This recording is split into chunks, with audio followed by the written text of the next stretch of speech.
భవిష్యత్తులో మనం ఎలా బాగుపడాలి, మన పిల్లల భవిష్యత్తు ఎలా ఉండాలి, ఏం చేస్తే మనం బాగుపడతాం. 500 ఇస్తే బాగుపడతామా? అమ్మఒడి ఇస్తే బాగుపడతామా? సంవత్సరానికి 3 సిలిండర్లు ఇస్తే బాగుపడతామా? ప్రత్యేక కార్పొరేషన్ ఇస్తేనే మనం బాగుపడతాం. మనకంటూ మన స్కీములు మనకు అందిన రోజే మనం బాగుపడతాం. అవి ఏ ప్రభుత్వం మనకి ఇచ్చింది? ఇచ్చిందా ఎవరికైనా? ఇక్కడ తీసుకునే హక్కు మనకు ఉందా లేదా?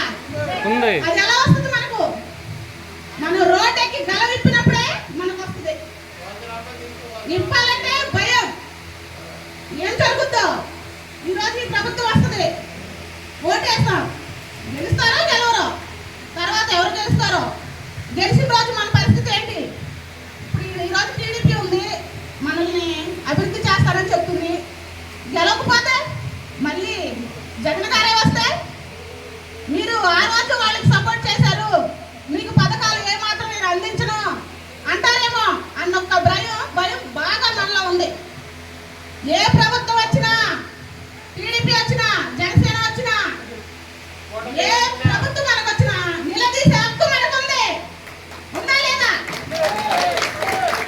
ఒక్క ఓటుతో ఆ హక్కు మనకి ఇచ్చారు డాక్టర్ బి అంబేద్కర్ గారు.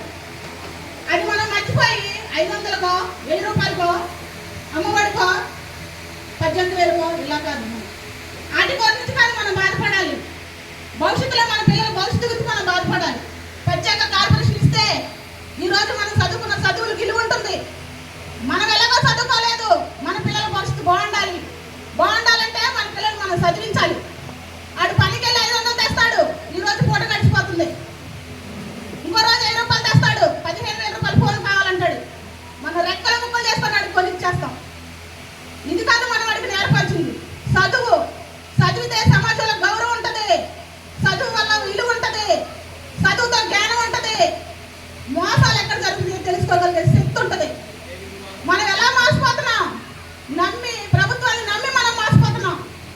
మీరు మాకు ఓటేయండి, మిమ్మల్ని అందులో ఎక్కిస్తాం, మీకు పట్టం కడతాం అని చెప్తున్నాయి ప్రభుత్వాలు.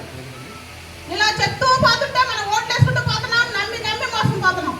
ఇలా కాదు, ప్రశ్నించే హక్కు మనకుంది. దళితులంటే డబ్బులు కొట్టేవాళ్ళలాగానో, ప్రభుత్వం వెనకాల జెండాలు మోసేవాళ్ళలాగానో, చెప్పులు కుట్టేవాళ్ళలాగానో కాదు. అన్యాయం జరిగినప్పుడు ఎదిరించే ఏడాదులుగా మనం తయారవ్వాలి. ఈరోజు తయారవ్వాలంటే ఇళ్లలో నుండి బయటకు వచ్చి రోడ్ ఎక్కాలి. రోడ్ ఎక్కి మనం గలవిప్పిన రోజే మనం బాగుపడతాం. అలా ఎక్కేటప్పుడు కూడా మనకి ఎన్నో సమస్యలు ఎదురవుతాయి. వెనకాలకి వెళ్ళకూడదు. పోలీసు వాళ్ళు వస్తారు, ఎవరెవరో వస్తున్నారు, ఆపుతున్నారు. మేము పడ్డాం ఆ బాధలో. వెనకనాడు మహానాడు టీంలో కష్టాలు వచ్చిందని చెప్పి వెనకడికి వేస్తే బాగుపడతామా? ఎదురు తిరిగి హక్కు మనకు లేదా? ఓటేసేటప్పుడు అందరికి ఉందగా. అదే అందరూ గుర్తించుకుని ఏ పార్టీ వస్తే మన బతుకులు బాగుపడతాయో అది జనసేన పార్టీ అని గుర్తించుకుని అందరూ ఓటేసి మనం గెలిపించుకుని మనం బాగుపడతాం. ఈ చక్కగా